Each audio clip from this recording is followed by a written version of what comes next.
ਤੁਸੀਂ ਸੁਣ ਰਹੇ ਹੋ ਨਾਨਕ ਸਿੰਘ ਦਾ ਨੋਵਲ ਪਿਆਰ ਦੀ ਦੁਨੀਆ ਅੰਕ 17ਵਾਂ। ਮੁਨਸ਼ੀ ਹੋਰਾਂ ਦੀਆਂ ਉਮੀਦਾਂ ਦੀ ਫਸਲ ਪੱਕ ਕੇ ਤਿਆਰ ਹੋ ਗਈ। 6 ਮਹੀਨਿਆਂ ਵਿੱਚ ਪ੍ਰੀਤਮ ਸਿੰਘ ਨੇ ਕੋਰਸ ਖਤਮ ਕਰ ਲਿਆ ਤੇ ਇਸ ਤੋਂ ਅਗਲੀ ਛਿਮਾਹੀ ਟੈਂਪਰੇਰੀ ਸਰਵਿਸ ਵਿੱਚ ਬਿਤਾਉਣ ਤੋਂ ਬਾਅਦ ਉਸਨੂੰ ਸਬ ਇੰਸਪੈਕਟਰੀ ਦਾ ਅਹੁਦਾ ਮਿਲ ਗਿਆ। ਫਿਰ ਵਾਧਾ ਇਹ ਕਿ ਨੌਕਰੀ ਲਈ ਉਸਨੂੰ ਕਿਤੇ ਦੂਰ ਨਹੀਂ ਜਾਣਾ ਪਿਆ, ਅੰਮ੍ਰਿਤਸਰ ਵਿੱਚ ਹੀ ਲੱਗ ਗਿਆ।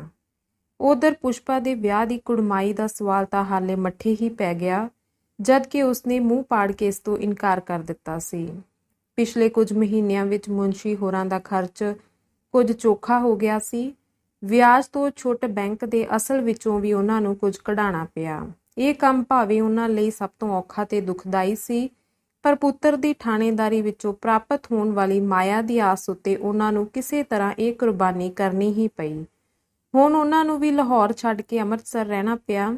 ਉਹ ਸੋਚਦੇ, ਪ੍ਰੀਤਮ ਹਜੇ ਅਜਾਨ ਸਜਾਨ ਹੈ, ਉਸਨੂੰ ਕੀ ਪਤਾ ਕਿ ਅਸਾਮੀਆਂ ਪਾਸੋਂ ਕਿਸ ਤਰ੍ਹਾਂ ਕੁਝ ਵਸੂਲ ਕਰੀਦਾ ਹੈ। ਜੇ ਭਲਾ ਕਰ ਵੀ ਲਵੇਗਾ ਤਾਂ ਉਸਨੂੰ ਰੁਪਏ ਦੀ ਕਦਰ ਹੀ ਕੀ ਹੈ, ਐਵੇਂ ਪਾਣੀ ਵਾਂਗ ਰੋੜ ਛੱਡੇਗਾ। ਪ੍ਰੀਤਮ ਸਿੰਘ ਨੇ ਅੰਮ੍ਰਿਤਸਰ ਜਾ ਕੇ ਕੰਮ ਦਾ ਚਾਰਜ ਸੰਭਾਲ ਲਿਆ, ਪਰ ਉਹ ਜੋ ਕੁਝ ਦਿਲ ਵਿੱਚ ਲੈ ਕੇ ਆਇਆ ਸੀ ਉਸਦੇ ਪੂਰੇ ਹੋਣ ਦੀ ਉਸਨੂੰ ਇੱਥੇ ਕੋਈ ਆਸ ਨਹੀਂ ਸੀ ਦਿਸਦੀ। ਉਹ ਸੋਚਦਾ ਹੁੰਦਾ ਸੀ, ਪੁਲਿਸ ਦਾ ਹੀ ਇੱਕ ਅਜਿਹਾ ਮਹਿਕਮਾ ਹੈ ਜਿਹੜਾ ਰਿਆਇਆ ਦੇ ਜਾਨ ਮਾਲ ਦੀ ਰਾਖੀ ਦਾ ਜ਼ਿੰਮੇਵਾਰ ਹੈ ਤੇ ਚੋਰਾਂ ਉਚੱਕਿਆਂ ਦੇ ਖਤਰੇ ਤੋਂ ਲੋਕਾਂ ਨੂੰ ਨਿਜਾਤ ਦਿਵਾ ਸਕਦਾ ਹੈ। ਪਰ ਇੱਥੇ ਆ ਕੇ ਉਸਨੇ ਜੋ ਕੁਝ ਡਿੱਠਾ ਉਸਦੇ ਖਿਆਲਾਂ ਤੋਂ ਸਰਾਸਰ ਉਲਟ ਸੀ। ਮਹਿਕਮੇ ਦੇ 99% ਕਰਮਚਾਰੀ ਉੱਪਰਲੀ ਆਮਦਨੀ ਦੇ ਆਸਰੇ ਜਿਉਂਦੇ ਸਨ, ਜਿਸ ਦਾ ਸਦਕਾ ਦੋਸ਼ੀ ਮੌਜਾਂ ਕਰਦੇ ਤੇ ਬੇਦੋਸ਼ ਸਜ਼ਾਵਾਂ ਭੁਗਤਦੇ ਸਨ। ਸ਼ਹਿਰ ਵਿੱਚ ਥਾਂ-ਥਾਂ ਜੂਏ ਦੇ ਅੱਡੇ ਲੱਗੇ ਹੋਏ ਸਨ। ਅਯੋਗ ਸ਼ਰਾਬ ਪਿੰਡਾਂ ਵਿੱਚ ਪਈ ਇਉਂ ਵਿਕਦੀ ਸੀ ਜਿਵੇਂ ਅਰਕ ਸ਼ਰਬਤ।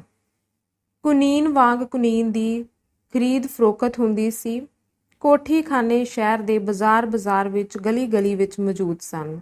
ਕੋਈ ਪੁਲਿਸ ਵਾਲਾ ਕਿਸੇ ਵੱਲ ਤੱਕਦਾ ਨਹੀਂ ਸੀ, ਮਾਨੋ ਲੋਕਾਂ ਨੂੰ ਇਹਨਾਂ ਕੰਮਾਂ ਦੇ ਲਾਇਸੈਂਸ ਮਿਲੇ ਹੋਏ ਸਨ। ਇੱਕ ਗੱਲ ਜਿਹੜੀ ਪ੍ਰੀਤਮ ਸਿੰਘ ਨੂੰ ਸਭ ਤੋਂ ਅਨੋਖੀ ਮਾਲੂਮ ਹੋਈ ਉਹ ਸੀ ਪੁਲਿਸ ਦੇ ਦਲਾਲਾਂ ਦਾ ਮਹਿਕਮਾ, ਜਿਸ ਤੋਂ ਉਹ ਅੱਜ ਤੀਕ ਉੱਕਾ ਹੀ ਅਣਜਾਣ ਸੀ।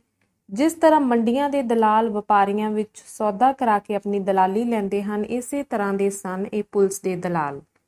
ਜੇ ਕਿਸੇ ਦੇ ਘਰ ਸਨ ਲੱਗ ਜਾਵੇ ਤਾਂ ਇਹ ਲੋਕੀ ਵਿੱਚ ਵਿਚਾਲੇ ਆ ਖੜੋਂਦੇ ਤੇ ਕਹਿ ਕਹਾ ਕੇ ਘਰ ਦੇ ਮਾਲਕ ਪਾਸੋਂ ਪੁਲਿਸ ਨੂੰ ਗੱਫਾ ਦਵਾ ਦਿੰਦੇ, ਇਸ ਭਰੋਸੇ ਉੱਤੇ ਕਿ ਪੁਲਿਸ ਮਾਲ ਬਰਾਮਦ ਕਰਵਾ ਦੇਵੇਗੀ। ਦੂਜੇ ਅਰਥਾਂ ਵਿੱਚ ਘਰ ਵਾਲੇ ਵਿਚਾਰੇ ਨੂੰ ਇੱਕ ਤਾਂ ਚੋਰ ਲੁੱਟ ਕੇ ਲੈ ਜਾਂਦੇ। ਰਹਿੰਦਾ ਖੁੰਦਾ ਇਹਨਾਂ ਦਲਾਲਾਂ ਦੀ ਕਿਰਪਾ ਨਾਲ ਪੁਲਸੀਏ ਛਿੱਲ ਲਾ ਖੜਦੇ।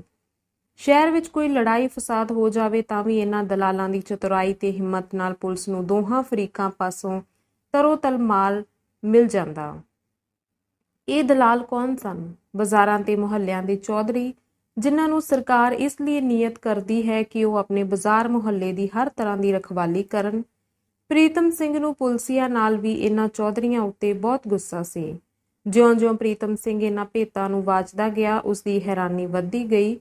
ਪਰ ਇਸ ਬਿਮਾਰੀ ਦਾ ਇਲਾਜ ਕੀ ਹੋਣਾ ਚਾਹੀਦਾ ਹੈ, ਬਹੁਤ ਸੋਚਣ ਤੇ ਵੀ ਉਸਦੀ ਸਮਝ ਵਿੱਚ ਨਹੀਂ ਸੀ ਆ ਰਿਹਾ। ਇਸ ਨਗਾਰਖਾਨੇ ਵਿੱਚ ਉਸਦੀ ਤੂਤੀ ਜਿੰਨੀ ਆਵਾਜ਼ ਸੁਣੀ ਜਾਣੀ ਮੁਸ਼ਕਿਲ ਸੀ। ਫਿਰ ਉਸ ਸੂਰਤ ਵਿੱਚ ਜਦ ਕਿ ਉਹ ਇੱਕ ਅਦਨਾ ਜਿਹਾ ਅਫਸਰ ਨਾਲੇ ਨਵਾਂ ਭਰਤੀ ਹੋਇਆ। ਸਭ ਤੋਂ ਵੱਡੀ ਮੁਸ਼ਕਿਲ ਉਸਦੇ ਰਸਤੇ ਵਿੱਚ ਇਹ ਕਿ ਇੱਥੇ ਸਾਰਾ ਆਵਾਹੀ ਉਤਿਆ ਹੋਇਆ ਸੀ। ਹੋਰ ਤਾਂ ਹੋਰ, ਜਿਸ ਸਿਟੀ ਇੰਸਪੈਕਟਰ ਦੇ ਅਧੀਨ ਉਹ ਕੰਮ ਕਰਦਾ ਸੀ, ਰਿਸ਼ਵਤਖੋਰੀ ਦੇ ਪੱਖੋਂ ਉਹ ਖਾਨ ਸਾਹਿਬ ਸਭਨਾਂ ਦੇ ਗੁਰੂ ਕੰਟਾਲ ਸਨ, ਜਿਸ ਕਰਕੇ ਉਸਨੂੰ ਇਹ ਵੀ ਖਤਰਾ ਸੀ ਕਿ ਹੇਠਲੇ ਤੇ ਉਤਲੇ ਸਾਰੇ ਹੀ ਅਮਲੇ ਦੀ ਮਨਸ਼ਾ ਤੋਂ ਵਿਰੁੱਧ ਜੇ ਉਸਨੇ ਕੋਈ ਨਵਾਂ ਕਦਮ ਉਠਾਉਣ ਦਾ ਯਤਨ ਕੀਤਾ ਤਾਂ ਇਸ ਦਾ ਨਤੀਜਾ ਹੋਵੇਗਾ ਕਿ ਕਿਸੇ ਨਾ ਕਿਸੇ ਢੰਗ ਨਾਲ ਕਿਸੇ ਨਾ ਕਿਸੇ ਮਾਮਲੇ ਵਿੱਚ ਗਰਦਾਨ ਕੇ ਉਸਨੂੰ ਅਸ਼ੋਪਲੇ ਹੀ ਕੱਢ ਕੇ ਸੁੱਟ ਦਿੱਤਾ ਜਾਏਗਾ ਅਥਵਾ ਕੋਈ ਮੁਕੱਦਮਾ ਚਲਾ ਕੇ ਅੰਦਰ ਕਰਵਾ ਦਿੱਤਾ ਜਾਏਗਾ।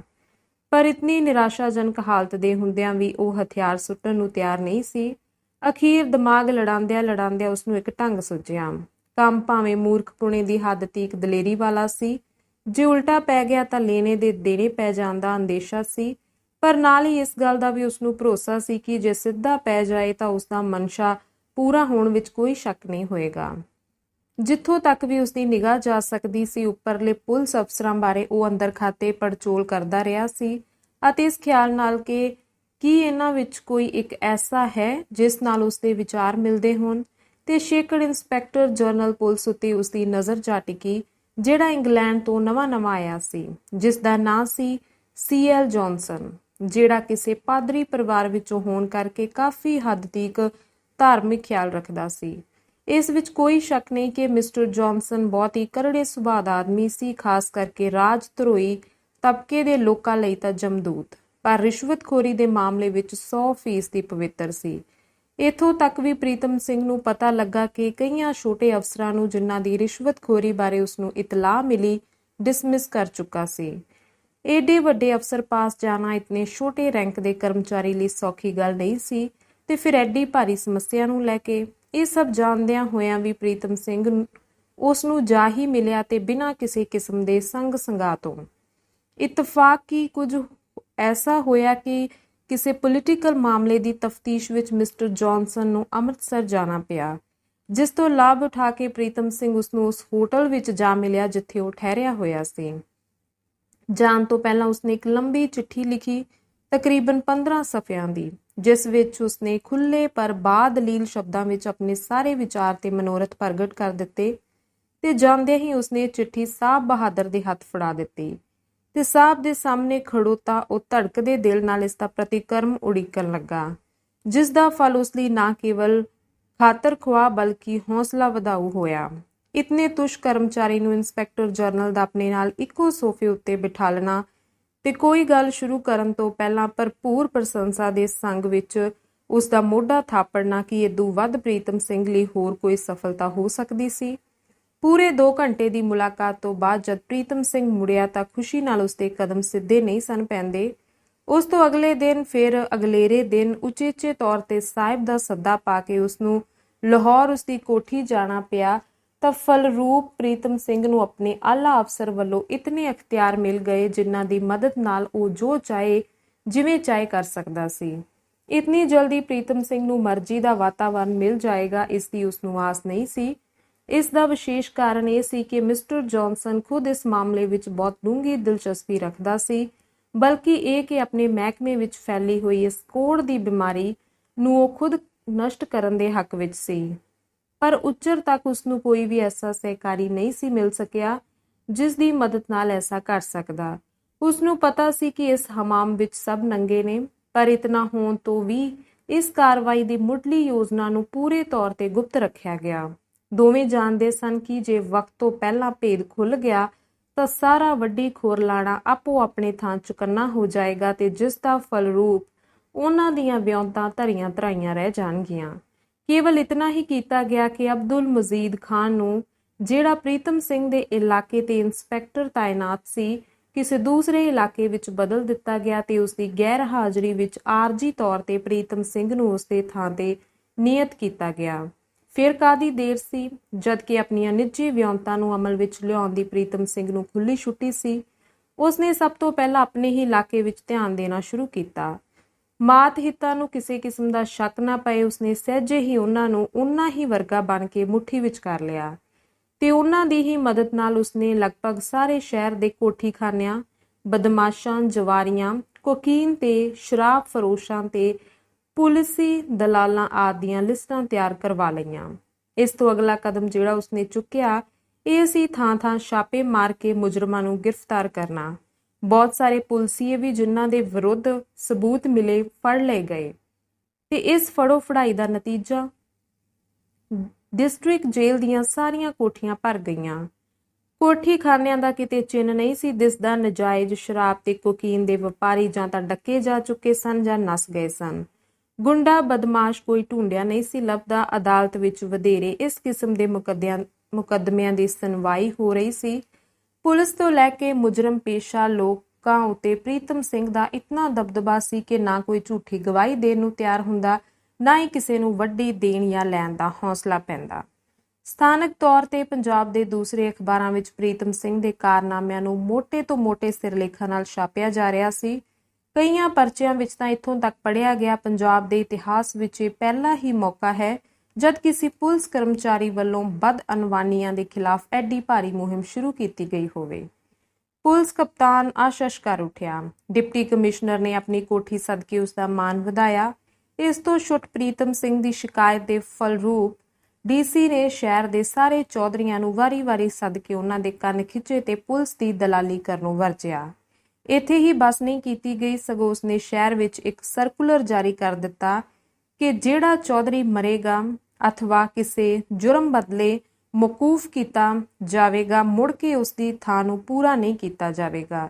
ਇਹ ਅਜਿਹਾ ਢੰਗ ਸੀ ਜਿਸ ਨਾਲ ਆਪਣੇ ਆਪ ਹੀ ਕੁਝ ਸਾਲਾਂ ਵਿੱਚ ਚੌਧਰੀ ਸ਼੍ਰੇਣੀ ਦਾ ਖਾਤਮਾ ਹੋ ਜਾਵੇ। ਪ੍ਰੀਤਮ ਸਿੰਘ ਨੂੰ ਆਪਣੀ ਸਫਲਤਾ ਉੱਤੇ ਜਿੱਥੇ ਬੇਉੜਕ ਖੁਸ਼ੀ ਸੀ, ਉੱਥੇ ਉਸਦੇ ਮਾਤ-ਹਿੱਤਾਂ ਦੇ ਘਰੀ ਮਾਤਮ ਦੀ ਸੱਫ ਵਿਛ ਗਈ, ਕਿਉਂਕਿ ਜਿਹੜੇ 20 ਤੇ 25 ਦੇ ਮੁਲਾਜ਼ਮ ਹਰ ਮਹੀਨੇ ਸੈਂਕੜਿਆਂ ਤੇ ਹੱਥ ਫੇਰ ਲੈਂਦੇ ਸਨ ਤੇ ਉਤੋਂ ਨਜ਼ਰਾਂ ਨਿਆਜ਼ਾਂ ਵੱਖਰੀਆਂ, ਉਹਨਾਂ ਨੂੰ ਹੁਣ ਗੁਜ਼ਾਰਾ ਕਰਨਾ ਪੈ ਗਿਆ। ਨਿਰੀ ਤਨਖਾਹ ਉੱਤੇ 2-2 ਵੇਲੇ ਤੜਕੇ ਲੱਗਣ ਦੇ ਥਾਂ ਹਾਂਡੀਆਂ ਵਿੱਚ ਦਾਲਾਂ ਰਿੱਝਣ ਲੱਗੀਆਂ। ਜਿੱਥੇ ਉਹਨਾਂ ਦੇ ਪੁਸ਼ਾਕੇ ਹਰ ਅੱਧੇ ਹਫ਼ਤੇ ਮਗਰੋਂ ਲਾਂਡਰੀਆਂ ਵਿੱਚੋਂ ਬਿਨਾਂ ਪੈਸੇ ਦਿੱਤਿਆਂ ਧੁਲ ਕੇ ਆਉਂਦੇ ਸਨ, ਉੱਥੇ ਵਿਚਾਰੀਆਂ ਪੁਲਸਿਆਣੀਆਂ ਨੂੰ ਸਾਬਣ ਨਾਲ ਹੱਥ ਘਸਾਣੇ ਪੈ ਗਏ। ਅੱਗੇ ਉਹ ਬਾਜ਼ਾਰਾਂ ਵਿੱਚ ਛਾਤੀ ਕੱਢ ਕੇ ਤੁਰਦੇ ਸਨ ਤੇ ਲੋਕੀ ਸਿਪਾਹੀ ਨੂੰ ਹਵਾਲਦਾਰ ਸਾਹਿਬ ਤੇ ਹਵਾਲਦਾਰ ਸਾਹਿਬ ਨੂੰ ਥਾਣੇਦਾਰ ਸਾਹਿਬ ਆਖ ਕੇ ਜਿੱਥੇ ਦੂਰੀਆਂ ਤੀਰੀਆਂ ਸਲਾਮਾਂ ਕਰਦੇ ਸਨ, ਉੱਥੇ ਹੁਣ ਵਿਚਾਰਿਆਂ ਵੱਲ ਕੋਈ ਤੱਕਦਾ ਨਹੀਂ ਸੀ। ਕਈ ਤਾਂ ਸਦਾ ਦੇ ਗਿੱਜੇ ਹੁਣ ਵੀ ਬਾਜ਼ਾਰਾਂ ਚੋਂ ਲੰਘਦੇ ਹੋਏ ਸੱਜੇ ਖੱਬੇ ਝਾਕਦੇ ਨਹੀਂ ਸਨ ਕਿ ਸਲਾਮ ਲਈ ਕਿਸੇ ਦਾ ਹੱਥ ਉੱਠਦਾ ਹੈ ਕਿ ਨਹੀਂ। ਜੇ ਕੋਈ ਉਹਨਾਂ ਦੇ ਸਾਹਮਣੇੋਂ ਲੰਘਦਾ ਜਾਂਦਾ, ਕਿਤੇ ਮੱਥੇ ਨੂੰ ਖੁਰਕਣ ਲੱਗਦਾ ਜਾਂ ਪੱਗ ਦਾ ਲੜ ਸਵਾਰਨ ਲੱਗਦਾ, ਤਾਂ ਇਹਨਾਂ ਸਾਹਿਬਾਂ ਨੂੰ ਸਲਾਮ ਦਾ ਭੁਲੇਖਾ ਲੱਗ ਜਾਂਦਾ ਤੇ ਉਹ ਬੜੇ ਆਦਰ ਨਾਲ ਸਲਾਮ ਦਾ ਉੱਤਰ ਦਿੰਦੇ। ਪਰ ਸਭ ਕੁਝ ਠੀਕ ਹੋ ਜਾਣ ਤੇ ਵੀ ਪ੍ਰੀਤਮ ਸਿੰਘ ਦੇ ਰਸਤੇ ਵਿੱਚ ਇੱਕ ਬੜੀ ਭਾਰੀ ਔਂਕੜ ਸੀ। ਐਸੀ ਔਂਕੜ ਕਿ ਜਿਸ ਦਾ ਉਹਨੂੰ ਕੋਈ ਇਲਾਜ ਨਹੀਂ ਸੀ ਲੱਭਦਾ। ਇਹ ਸੀ ਉਸਦੇ ਪਿਓ ਦੀਆਂ ਕੁਝ ਆਪ ਹੁਦਰੀਆਂ। ਸਦਾ ਤੋਂ ਗਿੱਜੇ ਲੋਕਾਂ ਨੇ ਜਦ ਵੇਖਿਆ ਕਿ ਇੰਸਪੈਕਟਰ ਹੋਰੀ ਨਾ ਆਪ ਲੈਂਦੇ ਤੇ ਨਾ ਹੀ ਆਪਣੇ ਮਾਤ-ਹਿੱਤਾਂ ਨੂੰ ਲੈਣ ਦਿੰਦੇ ਹਨ, ਤਾਂ ਉਹਨਾਂ ਨੇ ਇੱਕ ਹੋਰ ਰਸਤਾ ਕੱਢਿਆ, ਅਰਥਾਤ ਪ੍ਰੀਤਮ ਸਿੰਘ ਦੇ ਪਿਓ ਤੀਕ ਪਹੁੰਚਣਾ ਸ਼ੁਰੂ ਕੀਤਾ। ਮੁਨਸ਼ੀ ਹੋਰੀ ਇਸੇ ਹੱਕ ਵਿੱਚ ਸਨ, ਭਾਵੇਂ ਉਹਨਾਂ ਨੂੰ ਜਿੰਨੀ ਆਸ ਸੀ ਉਹਨਾਂ ਤਾਂ ਨਹੀਂ, ਫਿਰ ਵੀ ਜਿਹੜਾ ਕੋਈ ਉਹਨਾਂ ਕੋਲ ਜਾ ਪਹੁੰਚਦਾ ਉਸਦੀ ਜਿੰਨੀ ਕੁ ਹੋ ਸਕਦੀ ਛਿੱਲ ਲਾ ਹੀ ਲੈਂਦੇ। ਰੋਜ਼ ਕੋਈ ਨਾ ਕੋਈ ਸਾਮੀ ਮੁਨਸ਼ੀ ਹੋਰੀ ਅਟੇਰ ਲੈਂਦੇ ਸਨ। ਕੋਈ ਨਗਦ ਦੇ ਜਾਂਦਾ, ਕੋਈ ਘਿਓ ਦਾ ਪੀਪਾ, ਕੋਈ ਫਲਾਂ ਦਾ ਟੋਕਰਾ ਤੇ ਕੋਈ ਹੋਰ ਕੁਝ ਨਹੀਂ ਤਾਂ ਰਿੰਨਣ ਲਈ ਸਬਜ਼ੀ ਹੀ ਭੇਜ ਦਿੰਦਾ। ਮੁਨਸ਼ੀ ਹੋਰੀ ਵੀ ਕਹਿੰਦੇ, ਚਲੋ ਜੋ ਵਸੂਲ ਹੋਇਆ ਸੋਈ ਸਹੀ। ਉਹ ਪੁੱਤਰ ਦੇ ਸੁਭਾਅ ਤੋਂ ਜਾਣੂ ਹੋ ਗਏ ਸਨ, ਜਾਣੂ ਹੀ ਨਹੀਂ ਸਗੋਂ ਗੁੱਸੇ ਵੀ। ਪ੍ਰੀਤਮ ਸਿੰਘ ਨੂੰ ਦਿਲ ਹੀ ਦਿਲ ਵਿੱਚ ਨਲਾਇਕੀ ਦਾ ਫਤਵਾ ਦਿੰਦੇ ਸਨ, ਪਰ ਉਤੋਂ ਡਰਦੇ ਮਾਰੇ ਉਬਾਸਰਦੇ ਨਹੀਂ ਸਨ। ਉਹਨਾਂ ਨੂੰ ਮੁੜ ਕਚੀਚੀਆਂ ਆਉਂਦੀਆਂ ਕਿ ਜਿਸ ਤਰ੍ਹਾਂ ਇਸ ਮੁੰਡੇ ਉੱਤੇ ਅਫਸਰ ਮਿਹਰਬਾਨ ਹਨ, ਜੇ ਕਦੇ ਇਸ ਦੀ ਥਾਂ ਮੈਂ ਹੁੰਦਾ ਤਾਂ ਦਿਨਾਂ ਵਿੱਚ ਹੀ ਸੋਨੇ ਦੀ ਲੰਕਾ ਉਸਾਰ ਧਰਦਾ। ਭਾਵੇਂ ਮੁਨਸ਼ੀ ਹੋਰੀ ਆਪਣੀ ਵਸੂਲੀ ਦਾ ਭੇਦ ਸਦਾ ਪ੍ਰੀਤਮ ਸਿੰਘ ਤੋਂ ਲੁਕਾਉਣ ਦੀ ਕੋਸ਼ਿਸ਼ ਕਰਦੇ ਸਨ, ਪਰ ਘਰ ਵਿੱਚ ਐਸਾ ਸੂਈਆ ਸੀ ਜਿਹੜਾ ਪ੍ਰੀਤਮ ਸਿੰਘ ਨੂੰ ਸਭ ਕੁਝ ਦੱਸ ਦਿੰਦਾ। ਇਹ ਸੀ ਪੁਸ਼ਪਾ, ਜਿਹੜੀ ਭਰਾ ਵਾਂਗਰ ਹੀ ਹਰਾਮ ਦੀ ਕਮਾਈ ਤੋਂ ਨਫ਼ਰਤ ਕਰਦੀ ਸੀ। ਪੁਸ਼ਪਾ ਨੂੰ ਹੁਣ ਪਤਾ ਲੱਗਾ ਕਿ ਉਸਦਾ ਉਹ ਡਰ ਨਿਰਮੂਲ ਸੀ ਜਿਹੜਾ ਉਸਨੇ ਉਦੋਂ ਅਨੁਭਵ ਕੀਤਾ ਸੀ ਜਦੋਂ ਪ੍ਰੀਤਮ ਸਿੰਘ ਨੂੰ ਫਿਲੌਰ ਭੇਜਣ ਲਈ ਸੱਦਿਆ ਗਿਆ ਸੀ। ਉਸਨੂੰ ਪਤਾ ਲੱਗ ਗਿਆ ਕਿ ਉਸਦਾ ਭਰਾ ਆਦਰਸ਼ਕ ਖਿਆਲਾਂ ਦਾ ਹੈ। ਉਹ ਭਾਵੇਂ ਪੁਲਿਸ ਵਿੱਚ ਹੋਵੇ, ਭਾਵੇਂ ਕਿਸੇ ਹੋਰ ਥਾਂ, ਉਸ ਪਾਸੋਂ ਕਿਸੇ ਅਖਲਾਕ ਵਿਰੁੱਧ ਕੰਮ ਦੀ ਸੰਭਾਵਨਾ ਨਹੀਂ ਹੋ ਸਕਦੀ। ਪ੍ਰੀਤਮ ਸਿੰਘ ਰਾਹ ਨਾਲ ਪਿਓ ਨੂੰ ਸਮਝਾਉਂਦਾ, ਬਾਪੂ ਜੀ ਇਹ ਤੁਸੀਂ ਠੀਕ ਨਹੀਂ ਕਰ ਰਹੇ।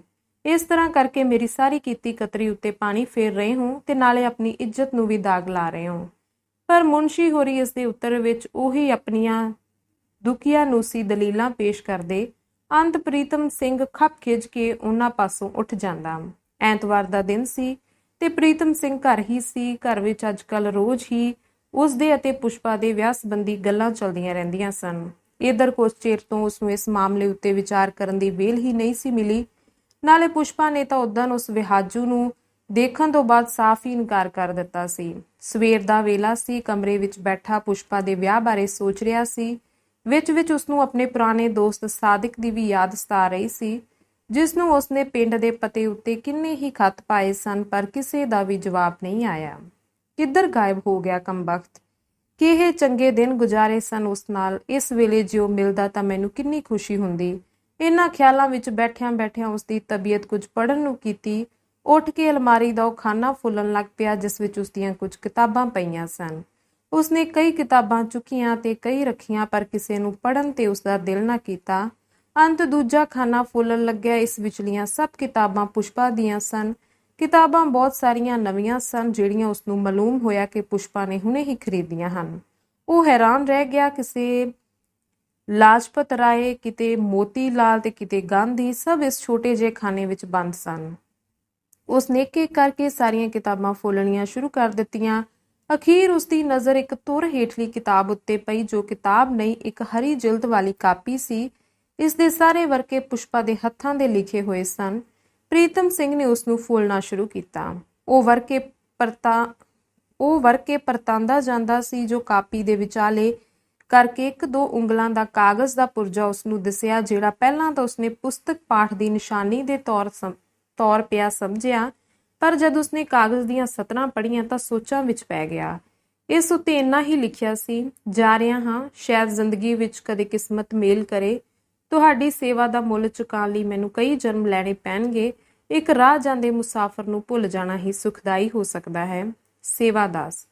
ਸੇਵਾਦਾਸ? ਕੀ ਉਹੀ ਮਹਾਤਮਾ ਸੇਵਾਦਾਸ? ਉਸਦੇ ਅੰਦਰੋਂ ਸਵਾਲ ਉੱਠਿਆ ਤੇ ਉਹ ਫਿਰ ਕਾਪੀ ਦੇ ਵਰਕੇ ਫੋਲਣ ਲੱਗ ਪਿਆ। ਅੰਤ ਕਾਪੀ ਖਤਮ ਹੋ ਕੇ ਉਸਦੀ ਨਜ਼ਰ ਸ਼ੇਕੜਲੇ ਸਫ਼ੇ ਤੇ ਪਈ, ਜਿਸ ਤੇ ਲਿਖਿਆ ਸੀ, ਜਿਸ ਨੂੰ ਬਿਠਾਉਣ ਲਈ ਦਿਲ ਦਾ ਸਿੰਘਾਸਨ ਸਜਾਇਆ ਸੀ, ਜਿਸ ਮਹਾਪੁਰਸ਼ ਨੇ ਇਸ ਜੀਵਨ ਵਿੱਚ ਦੇਸ਼ ਭਗਤੀ ਦੀ ਜੋਤ ਜਗਾ ਕੇ ਚਾਨਣ ਕੀਤਾ ਸੀ, ਨਾਲ ਹੀ ਪ੍ਰੇਮ ਤੇ ਬਿਰਹਾ ਦੀ ਅਬੁੱਝ ਜੋਤ ਜਗਾ ਕੇ ਜਿਸਨੇ ਹਿਰਦੇ ਦੀ ਨੁੱਕਰ ਨੁੱਕਰ ਪ੍ਰਕਾਸ਼ਮਾਨ ਕੀਤੀ ਸੀ, ਜਿਹੜਾ ਇਸ ਨਿਮਾਣੀ ਦੀ ਜੀਵਨ ਬੇੜੀ ਨੂੰ ਮੰਝਧਾਰ ਵਿੱਚ ਛੱਡ ਕੇ ਚਲਾ ਗਿਆ। ਇਹ ਟੁੱਟੀਆਂ ਭੱਜੀਆਂ ਸਤਰਾਂ ਉਸ ਦੇ ਚਰਨਾਂ ਵਿੱਚ। ਪੁਸ਼ਪਾ। ਤਦੇ ਪੁਸ਼ਪਾ ਆ ਪਹੁੰਚੀ, ਜਿਸ ਦੇ ਹੱਥ ਵਿੱਚ ਇੱਕ ਲਿਫਾਫਾ ਸੀ। ਉਸਨੂੰ ਨਾਲ ਦੀ ਕੁਰਸੀ ਤੇ ਆਦਰ ਨਾਲ ਬਿਠਾਉਂਦਾ ਹੋਇਆ ਪ੍ਰੀਤਮ ਸਿੰਘ ਬੋਲਿਆ, ਚਿੱਠੀ ਮੇਰੀ ਹੈ ਪੁਸ਼ਪਾ? ਤੁਹਾਡੀ ਕਹਿ ਕੇ ਉਸਨੇ ਚਿੱਠੀ ਭਰਾ ਨੂੰ ਦੇ ਦਿੱਤੀ, ਪਰ ਨਜ਼ਰ ਉਸਦੀ ਕਾਪੀ ਉੱਤੇ ਸੀ। ਉਸਦਾ ਖਿਆਲ ਸੀ ਕਿ ਉਸਨੂੰ ਵੇਖਦਿਆਂ ਹੀ ਪ੍ਰੀਤਮ ਸਿੰਘ ਦਾ ਚਿਹਰਾ ਗੁੱਸੇ ਨਾਲ ਲਾਲ ਹੋ ਜਾਵੇਗਾ ਤੇ ਉਹ ਖਬਰੇ ਕੀ ਕੁਝ ਕਹਿ ਜਾਵੇ, ਪਰ ਕੁਝ ਵੀ ਨਾ ਹੋਇਆ। ਸਧਾਰਨ ਢੰਗ ਨਾਲ ਪ੍ਰੀਤਮ ਸਿੰਘ ਨੇ ਕਾਪੀ ਮੇਜ਼ ਤੇ ਰੱਖ ਦਿੱਤੀ ਤੇ ਚਿੱਠੀ ਲਿਫਾਫੇ ਚੋਂ ਕੱਢ ਕੇ ਪੜ੍ਹਨ ਲੱਗ ਪਿਆ। ਕਿਸ ਦੀ ਚਿੱਠੀ ਹੈ ਵੀਰਾ ਜੀ? ਬੜੀ ਲੰਮੀ ਚੌੜੀ ਏ। ਇੱਕ ਵਾਰੀ ਪੜ੍ਹ ਕੇ ਪ੍ਰੀਤਮ ਸਿੰਘ ਦੁਬਾਰਾ ਪੜ੍ਹਨ ਲੱਗਾ ਤੇ ਪੁਸ਼ਪਾ ਦੀ ਗੱਲ ਦਾ ਉੱਤਰ ਦੇਣ ਦੀ ਥਾਂ ਉਸਦੇ ਮੂੰਹੋਂ ਨਿਕਲਿਆ, ਹੋਰ ਪੁਆੜਾ, ਇਸ ਨੌਕਰੀ ਨੇ ਤਾਂ ਮੇਰਾ ਲਹੂ ਪੀ ਲਿਆ। ਕਿਤੇ ਟੇਕ ਕੇ ਬੈਠਣਾ ਵੀ ਨਸੀਬ ਹੋਵੇਗਾ? ਪੁਸ਼ਪਾ ਨੇ ਫਿਰ ਪੁੱਛਿਆ, ਕੀ ਗੱਲ ਹੈ ਵੀਰਾ ਜੀ? ਕਿਸ ਦੀ ਹੈ ਚਿੱਠੀ? ਦਿੱਲੀ ਅਜੋਈ? ਪੁਸ਼ਪਾ ਨੇ ਅਚੰਭੇ ਨਾਲ ਪੁੱਛਿਆ। ਕਿਉਂ? ਲਿਖਿਆ ਹੈ ਕਿ ਉੱਥੇ ਇੱਕ ਬੜਾ ਸੀਰੀਅਸ ਕੇਸ ਹੈ, ਜਿਸ ਦੀ ਤਫਤੀਸ਼ ਲਈ ਮੈਨੂੰ ਸੱਦ ਘੱਲਿਆ ਵੇ, ਤੇ ਦਿੱਲੀ ਵਿੱਚ ਥੋੜੇ ਨੇ ਤਫਤੀਸ਼ ਕਰਨ ਵਾਲੇ, ਪਰ ਮਹਿਕਮੇ ਦਾ ਕਿਸੇ ਉੱਤੇ ਭਰੋਸਾ ਨਹੀਂ। ਆਫੀਸਰ ਨੇ ਲਿਖਿਆ ਹੈ ਕਿ ਦਿੱਲੀ ਪੁਲਿਸ ਦੇ ਹੈੱਡ ਆਫਿਸ ਨੇ ਹੀ ਪੰਜਾਬ ਪੁਲਿਸ ਪਾਸੋਂ ਮੰਗ ਕੀਤੀ ਹੈ, ਕਿਉਂਕਿ ਮੇਰੀ ਬਾਬਤ ਦਿੱਲੀ ਦੀ ਪੁਲਿਸ ਕੁਝ ਜਾਣ ਚੁੱਕੀ ਹੈ। ਕੁਝ ਠਹਿਰ ਕੇ ਪ੍ਰੀਤਮ ਸਿੰਘ ਨੇ ਚਿੱਠੀ ਮੇਜ਼ ਤੇ ਰੱਖ ਦਿੱਤੀ ਤੇ ਮੁੜ ਕਾਪੀ ਚੁੱਕ ਕੇ ਬੋਲਿਆ, ਪੁਸ਼ਪਾ, ਤੂੰ ਤੇ ਬੜੀ ਜ਼ਬਰਦਸਤ ਪੋਇਟ ਤੇ ਨਾਲੇ ਪ੍ਰੋਜ਼ ਰਾਈਟਰ ਬਣ ਗਈ ਏ। ਤੇ ਪੁਸ਼ਪਾ ਪ੍ਰੀਤਮ ਸਿੰਘ ਕਹਿੰਦਾ ਗਿਆ, ਤੇਰੀ ਉਸ ਅਖੀਰਲੀ ਭੇਟਾ ਨੇ ਤਾਂ ਮੇਰੀ ਨਜ਼ਰ ਵਿੱਚ ਤੇਰੀ ਇੱਜ਼ਤ ਨੂੰ ਸ਼ਰਧਾ ਦੇ ਰੂਪ ਵਿੱਚ ਬਦਲ ਦਿੱਤਾ ਹੈ। ਕਿਤੇ ਵੀਰਾ ਜੀ ਵਿਅੰਗ ਦੇ ਬਾਣ ਤਾਂ ਨਹੀਂ ਛੱਡ ਰਹੇ? ਪੁਸ਼ਪਾ ਨੇ ਇੱਕ ਵਾਰੀ ਪ੍ਰੀਤਮ ਸਿੰਘ ਦੀਆਂ ਅੱਖਾਂ ਵਿੱਚ ਤੱਕਿਆ। ਉਹਨਾਂ ਵਿੱਚ ਸੱਚਮੁੱਚ ਸ਼ਰਧਾ ਦੇ ਭਾਵ ਸਨ। ਉਸਨੇ ਕਿਹਾ, ਤੁਹਾਨੂੰ ਚੰਗੀ ਲੱਗੀ ਹੈ ਮੇਰੀ ਲਿਖਤ? ਸੱਚ ਵੀਰਾ ਜੀ, ਸੱਚਮੁੱਚ। ਕਹਿਣ ਤੋਂ ਬਾਅਦ ਪ੍ਰੀਤਮ ਸਿੰਘ ਨੇ ਕੁਝ ਠਹਿਰ ਕੇ ਕਿਹਾ, ਅੱਜ ਮੈਂ ਪੁਸ਼ਪਾ ਤੇਰੇ ਨਾਲ ਕੁਝ ਸੰਜੀਦਗੀ ਨਾਲ ਗੱਲਾਂ ਕਰਨੀਆਂ ਚਾਹਣਾ ਹੈ। ਦਿੱਲੀ ਚਲੇ ਜਾਣ ਕਰਕੇ ਫਿਰ ਖਬਰੇ ਕਦੋਂ ਮੌਕਾ ਮਿਲੇ। ਪ੍ਰੀਤਮ ਸਿੰਘ ਦੇ ਚਿਹਰੇ ਉੱਤੇ ਭੈਣ ਪਿਆਰ ਦਾ ਰੰਗ ਹੋਰ ਗੂੜਾ ਹੋ ਗਿਆ। ਪੁਸ਼ਪਾ ਨੇ ਕਿਹਾ, ਦੱਸੋ ਵੀਰਾ ਜੀ, ਪਰ ਤਾਂ ਜੇ ਮੈਨੂੰ ਭਰਾ ਨਹੀਂ ਭੈਣ ਸਮਝ ਕੇ ਮੇਰੇ ਨਾਲ ਗੱਲਾਂ ਕਰੇ। ਹੱਸ ਕੇ ਪੁਸ਼ਪਾ ਨੇ ਉੱਤਰ ਦਿੱਤਾ, ਵੱਡੀ ਭੈਣ ਸਮਝ ਕੇ ਕਿ ਛੋਟੀ ਵੀਰਾ ਜੀ? ਮੈਂ ਹਾਸਾ ਨਹੀਂ ਕਰਦਾ, ਇਕਰਾਰ ਕਰਕੇ ਮੇਰੀਆਂ ਗੱਲਾਂ ਦਾ ਠੀਕ ਜਵਾਬ ਦੇਵੇਂਗੀ। ਉਸਦੇ ਸਵੀਕਾਰ ਕਰਨ ਤੇ ਉਹ ਬੋਲਿਆ, ਪੁਸ਼ਪਾ, ਤੂੰ ਕੀ ਬਣਨਾ ਚਾਹੁੰਦੀ ਏ? ਮੈਂ ਕੁਝ ਵੀ ਨਹੀਂ ਵੀਰਾ ਜੀ, ਮੈਂ ਜੋ ਕੁਝ ਬਣਨਾ ਸੀ ਬਣ ਚੁੱਕੀ ਹਾਂ, ਆਪਣੇ ਵੀਰਾ ਜੀ ਦੀ ਭੈਣ। ਪਰ ਇੱਕ ਲੜਕੀ ਨੂੰ ਭੈਣ ਤੋਂ ਬਿਨਾਂ ਕੁਝ ਹੋਰ ਵੀ ਤਾਂ ਬਣਨਾ ਪੈਂਦਾ ਏ। ਹੋਰ ਕੀ? ਕਿਸੇ ਪਤੀ ਦੀ ਪਤਨੀ? ਪੁਸ਼ਪਾ ਨੇ ਸ਼ਰਮ ਨਾਲ ਅੱਖਾਂ ਨੀਵੀਆਂ ਪਾ ਲਈਆਂ। ਮੈਂ ਤੈਨੂੰ ਪਹਿਲਾਂ ਹੀ ਕਹਿ ਚੁੱਕਾ ਕਿ ਤੂੰ ਅੱਜ ਦੇ ਦਿਨ ਲਈ ਮੈਨੂੰ ਭਰਾ ਦੇ ਥਾਂ ਭੈਣ ਸਮਝ ਲੈ। ਪੁਸ਼ਪਾ ਦੀ ਸੰਗ ਦੂਰ ਹੋ ਗਈ। ਉਸਦੇ ਅੰਦਰ ਇੱਕ ਨਵਾਂ ਬਲ ਆ ਗਿਆ। ਉਹ ਦ੍ਰਿੜਤਾ ਨਾਲ ਬੋਲੀ, ਸੱਚਮੁੱਚ? ਹਾਂ, ਸੱਚਮੁੱਚ। ਅੱਛਾ, ਇਸ ਘੜੀ ਤੋਂ ਮੈਂ ਤੁਹਾਨੂੰ ਆਪਣੀ ਵੱਡੀ ਭੈਣ ਸਮਝ ਕੇ ਗੱਲਾਂ ਕਰਾਂਗੀ। ਪੁੱਛੋ, ਕੀ ਪੁੱਛਦੇ ਹੋ? ਮੇਰੀ ਪਹਿਲੀ ਗੱਲ ਦਾ ਤੂੰ ਹਜੇ ਤੱਕ ਜਵਾਬ ਹੀ ਨਹੀਂ ਦਿੱਤਾ। ਤੁਸੀਂ ਇਹੋ ਪੁੱਛਿਆ ਨਾ ਕਿ ਮੈਂ ਕੀ ਬਣਨਾ ਚਾਹੁੰਦੀ ਹਾਂ? ਹਾਂ, ਸੱਚ ਦੱਸਾਂ, ਮੈਂ ਜ਼ਿੰਦਗੀ ਆਪਣੇ ਵਤਨ ਦੀ ਸੇਵਾ ਵਿੱਚ ਲਾਉਣੀ ਚਾਹੁੰਦੀ ਹਾਂ, ਬਸ ਹੋਰ ਕੁਝ ਨਹੀਂ। ਇਹ ਤਾਂ ਮੈਂ ਅੱਗੇ ਹੀ ਜਾਣਦਾ ਹਾਂ। ਫਿਰ ਹੋਰ ਕੀ ਪੁੱਛਦੇ ਹੋ? ਮੇਰੇ ਪੁੱਛਣ ਦਾ ਮਤਲਬ ਹੈ, ਤੂੰ ਗ੍ਰਹਿਸਥਨੀ ਬਣਨਾ ਚਾਹੁੰਦੀ ਏ ਕਿ ਸੰਨਿਆਸਨੀ? ਸੰਨਿਆਸਨੀ ਵੀਰਾ ਜੀ। ਤਾਂ ਮੈਨੂੰ ਤੇਰੇ ਲਈ ਕੋਈ ਸੰਨਿਆਸੀ ਢੂੰਡਣਾ ਪਵੇਗਾ। ਪੁਸ਼ਪਾ ਕੁਝ ਸ਼ਰਮਾਈ ਪਰ ਝਾਟੀ ਸੰਭਲ ਕੇ ਬੋਲੀ, ਪਹਿਲਾਂ ਵੱਡੀ ਭੈਣ ਲਈ ਸਾਥੀ ਢੂੰਡਣ ਦੀ ਲੋੜ ਹੁੰਦੀ ਹੈ, ਮਗਰੋਂ ਛੋਟੀ ਲਈ। ਪ੍ਰੀਤਮ ਸਿੰਘ ਹੱਸਦਾ ਹੱਸਦਾ ਲੋਟਪੋਟ ਹੋ ਗਿਆ। ਉਹ ਬੋਲਿਆ, ਤੇਰੀ ਵੱਡੀ ਭੈਣ ਅੱਖੀ ਡਿੱਠਾ ਵਾਰ ਕਰੇਗੀ, ਉਸ ਲਈ ਤੈਨੂੰ ਖੇਚਲ ਕਰਨ ਦੀ ਲੋੜ ਨਹੀਂ ਪਵੇਗੀ। ਪੁਸ਼ਪਾ ਦਾ ਹਾਸਾ ਦੂਣੀ ਆਵਾਜ਼ ਵਿੱਚ ਗੂੰਜ ਉੱਠਿਆ। ਉਹ ਬੋਲੀ, ਤੇ ਛੋਟੀ ਵੀ ਆਪਣੀ ਵੱਡੀ ਭੈਣ ਦੇ ਨਕਸ਼ੇ ਕਦਮ ਤੇ ਚੱਲੇਗੀ। ਇਸ ਦਾ ਮਤਲਬ ਇਹ ਹੋਇਆ ਕਿ ਛੋਟੀ ਨੇ ਆਪਣਾ ਕੋਈ ਸਾਥੀ ਢੂੰਡ ਲਿਆ ਹੈ। ਪੁਸ਼ਪਾ ਨੇ ਕੋਈ ਉੱਤਰ ਨਾ ਦਿੱਤਾ। ਉਸਦਾ ਚਿਹਰਾ ਗੰਭੀਰ ਹੋ ਗਿਆ। ਪ੍ਰੀਤਮ ਸਿੰਘ ਨੇ ਉਸੇ ਗੰਭੀਰ ਭਾਵ ਨਾਲ ਪੁੱਛਿਆ, ਪੁਸ਼ਪਾ, ਤੈਨੂੰ ਪਤਾ ਹੈ ਮਹਾਤਮਾ ਸੇਵਾਦਾਸ ਅਸਲ ਵਿੱਚ ਕੌਣ ਸੀ? ਹਾਂ ਕਹਿ ਕੇ ਪੁਸ਼ਪਾ ਨੇ ਉਹ ਸਭ ਕੁਝ ਜਿਉਂਦਾ ਤਿਉਂ ਭਰਾ ਨੂੰ ਸੁਣਾ ਦਿੱਤਾ ਜਿਹੜਾ ਉਸਨੇ ਸੇਵਾਦਾਸ ਤੋਂ ਉਸਦੀ ਜ਼ੁਬਾਨੀ ਸੁਣਿਆ ਸੀ। ਕੀ ਮਾਮੂਲੀ ਖੱਦਰ ਦੇ ਕੱਪੜਿਆਂ ਵਿੱਚ ਉਹ ਐਡਾ ਵੱਡਾ ਆਦਮੀ ਲੁਕਿਆ ਹੋਇਆ ਸੀ? ਪੁਸ਼ਪਾ, ਇਹ ਗੱਲ ਤੇ ਨਾਲੇ ਆਪਣੇ ਦਿਲ ਦਾ ਹਾਲ ਤੂੰ ਮੈਨੂੰ ਪਹਿਲਾਂ ਕਿਉਂ ਨਾ ਦੱਸਿਆ? ਵੀਰਾ ਜੀ, ਨਹੀਂ ਦੱਸ ਸਕਦੀ। ਤੈਨੂੰ ਕੋਈ ਪਤਾ ਨਹੀਂ ਉਹ ਕਿੱਥੇ ਗਿਆ? ਨਹੀਂ ਦੱਸ ਸਕਦੀ ਹੈ। ਉਹ ਕਿਉਂ ਚਲਾ ਗਿਆ? ਪੁਸ਼ਪਾ ਨੇ ਅੱਜ ਤੋਂ ਚੋਖਾ ਚਿਰ ਪਹਿਲਾਂ ਦੀ ਉਹ ਸਾਰੀ ਵਿਥਿਆ ਸੁਣਾਈ ਜਦੋਂ ਉਸਦੇ ਬਾਪੂ ਹੋਰੀ ਉਸ ਲਈ ਇੱਕ ਨਵੇਂ ਵਰ ਦੀ ਤਲਾਸ਼ ਕਰਕੇ ਆਏ ਸਨ। ਪ੍ਰੀਤਮ ਸਿੰਘ ਨੂੰ ਅਫਸੋਸ ਹੋਇਆ। ਉਸਨੇ ਫਿਰ ਦੁਹਰਾਇਆ, ਜੇ ਤੂੰ ਪੁਸ਼ਪਾ ਇਹ ਮੈਨੂੰ ਪਹਿਲਾਂ ਦੱਸ ਦਿੰਦੀ ਤਾਂ ਮੈਂ ਸੁੰਦਰ ਦਾਸ ਨੂੰ ਕਦੇ ਦਾ ਲੱਭ ਲਿਆ ਹੁੰਦਾ। ਅੱਵਲ ਤਾਂ ਉਸਨੂੰ ਜਾਣ ਹੀ ਨਾ ਦਿੰਦਾ। ਖੈਰ ਹੁਣ ਵੀ ਡੁੱਲੇ ਬੇਰਾਂ ਦਾ ਕੁਝ ਨਹੀਂ ਵਿਗੜਿਆ।